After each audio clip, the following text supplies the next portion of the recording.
Assalamualaikum warahmatullahi wabarakatuh.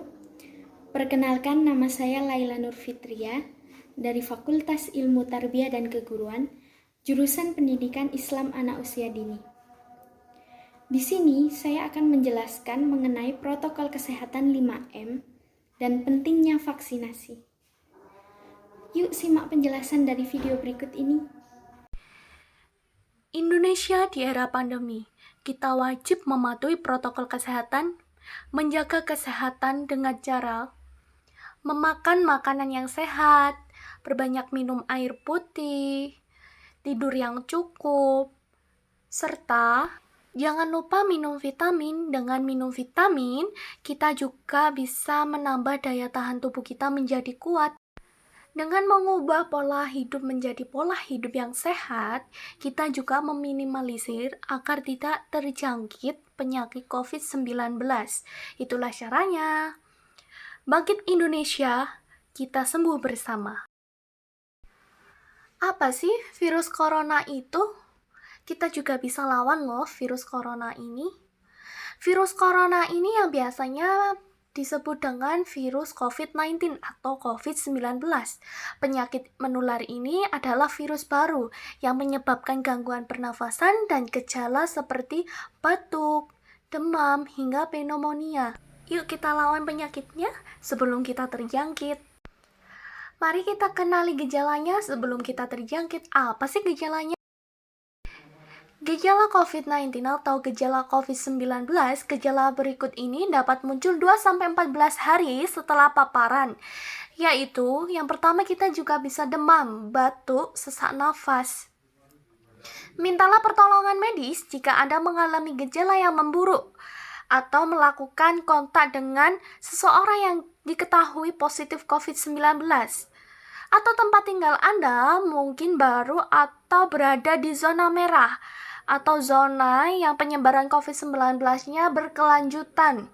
Ini kita bisa melakukan swab atau menghubungi pihak medis agar ditindaklanjuti. Kita juga bisa mencegah penularan COVID-19 dengan cara menerapkan 5M. Apa sih 5M itu? Yang pertama, mencuci tangan. Yang kedua, memakai masker. Yang ketiga, menjaga jarak. Yang keempat, membatasi mobilitas. Yang kelima, menghindari kerumunan. Dengan cara tersebut, kita dapat mencegah penularan COVID-19. Mari kita bahas sedikit tentang pencegahan penularan COVID-19. Simak dengan baik-baik ya.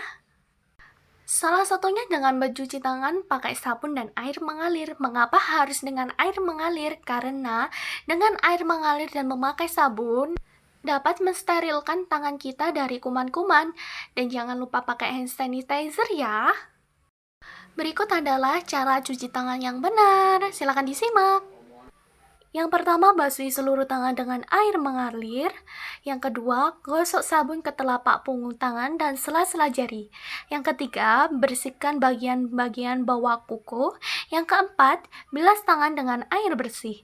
Yang kelima, keringkan tangan dengan handuk atau tisu, atau keringan tangan dengan diangin-anginkan. Itulah cara mencuci tangan dengan benar. Selanjutnya, selalu gunakan masker ketika melakukan aktivitas di luar untuk mengurangi penyebaran COVID-19. Karena COVID-19 disebabkan oleh air liur atau ingus kita. Jadi, kemanapun kita berada harus menggunakan masker. Inilah beberapa cara menggunakan masker yang benar.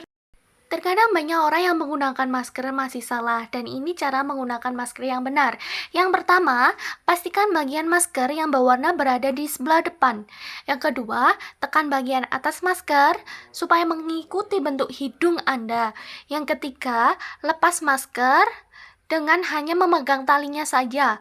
Yang keempat, cuci tangan pakai sabun dan air mengalir setelah membuang masker.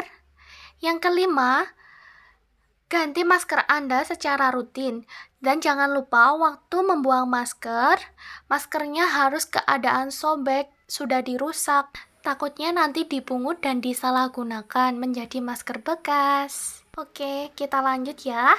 Mengurangi mobilitas atau aktivitas di luar rumah. Kenapa kita harus mengurangi mobilitas di luar rumah? Karena itu juga menyebabkan berkerumun. Kita bisa melakukan semuanya dari rumah. Contohnya, kita bisa belanja kebutuhan kita dengan cara belanja online, belajar di rumah, dan masih banyak lagi. Kita lanjut, ketika kita sudah terpapar COVID-19, mau tidak mau kita harus yang namanya diisolasi mandiri atau isolasi di rumah sakit, juga bisa dilakukan di rumah juga loh isolasinya. Inilah prosedur karantina atau isolasi mandiri selama terpapar COVID-19. Karantina ini dianjurkan bagi individu secara langsung yang terpapar virus corona baru atau yang memiliki riwayat perjalanan di area yang terinfeksi atau yang padat penduduk. Yang pertama yang kita lakukan, tetaplah di rumah. Periksa suhu badan Anda. Yang ketiga, waspadai gejala lainnya. Yang keempat, terapkan pembatasan sosial. Yang kelima, cuci tangan Anda. Yang keenam, tetaplah di rumah. Jika perlu nanti bisa berhubungan langsung dengan pihak medis agar diperiksa secara intensif dan mendapatkan perawatan khusus. Setelah kita menerapkan 5M, nih ada program barunya pemerintah yaitu vaksin COVID-19. Yuk simak penjelasannya, apa sih vaksin itu? Vaksin itu adalah programnya pemerintah. Inilah beberapa instruksi presiden, yaitu vaksin itu gratis untuk masyarakat seluruh masyarakat Indonesia. Yang kedua, menjadikan prioritas vaksin di 2021. Yang ketiga, menjadi anggaran prioritas. Menteri Keuangan akan memprioritaskan dan merelokasikan anggaran lain terkait kesediaan vaksin.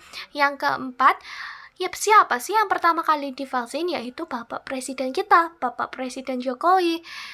Yang kelima, tetap disiplin. Ketika kita mengikuti vaksin, kita wajib disiplin. Masyarakat diminta menjalankan 3M, yaitu memakai masker, menjaga jarak, dan mencuci tangan. Selanjutnya kita lanjut. Apa sih vaksin itu? Kalian pasti penasaran kan? Vaksin adalah proses di dalam tubuh di mana seseorang menjadi kebal atau terlindungi dari suatu penyakit. Sehingga apabila suatu saat terpajang penyakit tersebut, maka tidak akan sakit atau hanya mengalami sakit ringan. Vaksinasi terjadi biasanya dengan pemberian vaksin. Inilah step by step saat ingin melakukan vaksin. Yuk kita simak baik-baik ya. Alur pelayanan vaksinasi COVID-19. Yang pertama, calon penerima vaksin COVID-19 telah melakukan registrasi ulang, datang tepat waktu dan sesuai jadwal tentunya. Yang kedua, meja 1 pendaftaran dan verifikasi. Untuk selanjutnya bisa dilihat melalui skemanya seperti apa. Yuk, pahami dengan baik ya, agar tidak salah. Setelah kita vaksin, kita menerima kartu vaksin. Kartu ini bisa dijadikan sebagai bukti bahwa kita sudah melakukan vaksin. Jangan takut untuk melakukan vaksin. Yuk, kita vaksin. Apa sih tujuan vaksin kok kita harus disuruh vaksin? Yang pertama, mencegah terkena atau mengalami gejala COVID. Yang kedua, melindungi diri kita dari orang lain. Yang ketiga, menghentikan penyebaran COVID-19. Tuh kan banyak sekali tujuannya. Setelah mengetahui tujuannya, mari kita mengenal macam-macam vaksin. Di sini saya hanya membahas 2 saja. Sebetulnya masih banyak. Kita bahas yang kita dapat saja ya. Yang pertama itu adalah vaksin Sinovac.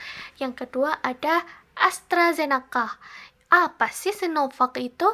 Vaksin yang didapatkan pada tahap pertama. Setiap orang mendapatkan 2 dosis vaksin masing-masing 0,5 ml dan tiap dosis diberikan dengan interval 28 hari. Untuk yang AstraZeneca, ini adalah vaksin yang memiliki platform berupa viral vector non-replicating dan diberikan dalam 2 dosis. Sekian dulu ya dari penjelasannya. Sampai ketemu lagi. See you guys.